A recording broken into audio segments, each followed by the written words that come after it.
গুপ্ত রাজনৈতিক দল জালেম রূপে আবির্ভূত হয়েছে বরিশালে তারেক রহমান। পরিবারতন্ত্র নয়, 18 কোটি মানুষের বিজয় চায় জামায়াত, বলেছেন দলটির আমির।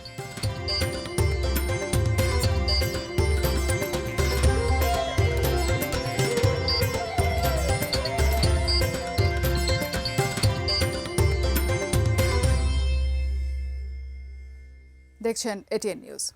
দেশের খবরে সবাইকে আমন্ত্রণ জানাচ্ছি, আমি ফাইজা রাহলা। এতক্ষণ গুরুত্বপূর্ণ খবরে শিরোনামগুলো শুনছিলেন নাসির সিনটেক্স গ্রুপের সৌজন্যে।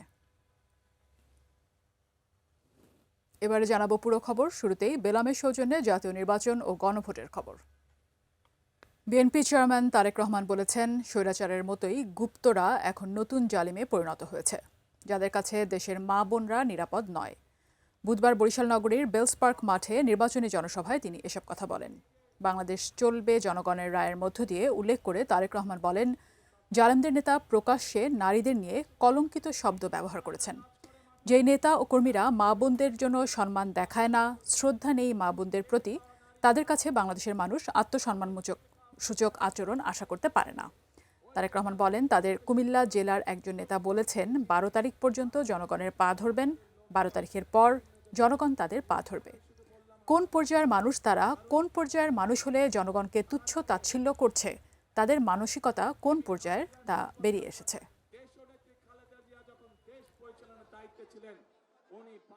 বর্তমানে বাংলাদেশে নতুন জালেমের আবির্ভাব হয়েছে। এই গুপ্ত সংগঠনের ব্যক্তিরা নতুন জালেম রূপে আবির্ভূত হয়েছে বাংলাদেশের মানুষের কাছে। যেই ব্যক্তি বা যেই দলের তার দেশের মা বোনদের প্রতি বিন্দুমাত্র শ্রদ্ধা নেই, যেই নেতা যেই দলের নেতাকর্মীদের নিজের দেশের মা বোনদের কষ্টের প্রতি বিন্দুমাত্র সম্মান নেই, তাদের কাছ থেকে আর যাই হোক বাংলাদেশ কখনো অগ্রগতি আশা করতে পারে না।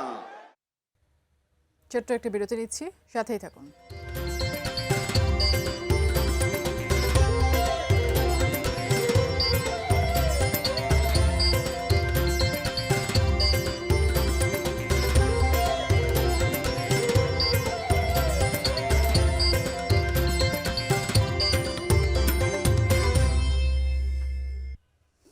বিরতির পর আরও একবার সবাইকে আমন্ত্রণ জানাচ্ছি দেশের খবরে।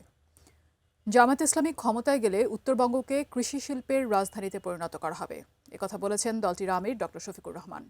কিছুক্ষণ আগে কুড়িগ্রামে নির্বাচনী জনসভায় যোগ দিয়ে তিনি বলেন, ক্ষমতায় গেলে দেশের সবচেয়ে বঞ্চিত জেলা কুড়িগ্রাম থেকেই উন্নয়ন শুরু করবে জামায়াত। কিন্তু আমরা কোন দলীয় সরকার কায়েম করতে চাই না, আমরা কোন পরিবার এবং গোষ্ঠীতন্ত্র কায়েম করতে চাই না, আমরা বাংলাদেশ জামাতে ইসলামের বিজয় চাই না, আমরা চাই 18 কোটি মানুষের বিজয়।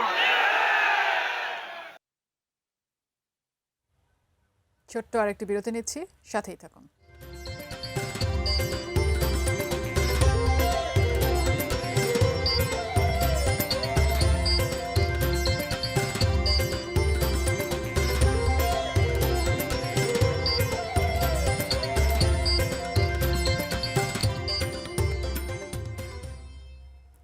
বিরতির পর আরও একবার সবাইকে আমন্ত্রণ জানাচ্ছি দেশের খবরে।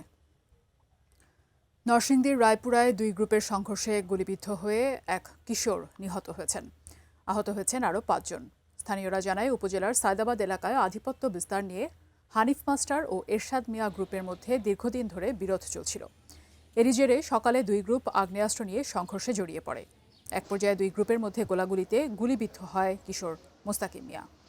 রায়পুরা উপজেলা স্বাস্থ্য কমপ্লেক্সে নিয়ে গেলে কর্তব্যরত চিকিৎসক তাকে মৃত ঘোষণা করেন। এই ঘটনায় গুলিবিদ্ধ হয়েছেন আরও 5 জন। তাদের পরিচয় নিশ্চিত হওয়া যায়নি। ঘটনার সত্যতা নিশ্চিত করে রায়পুরা থানার ওসি মোহাম্মদ মুজিবুর রহমান জানিয়েছেন, পরিস্থিতি নিয়ন্ত্রণে পুলিশ কাজ করছে।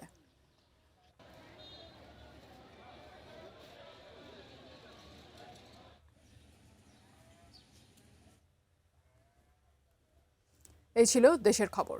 এতক্ষণ সাথে থাকার জন্য সবাইকে ধন্যবাদ।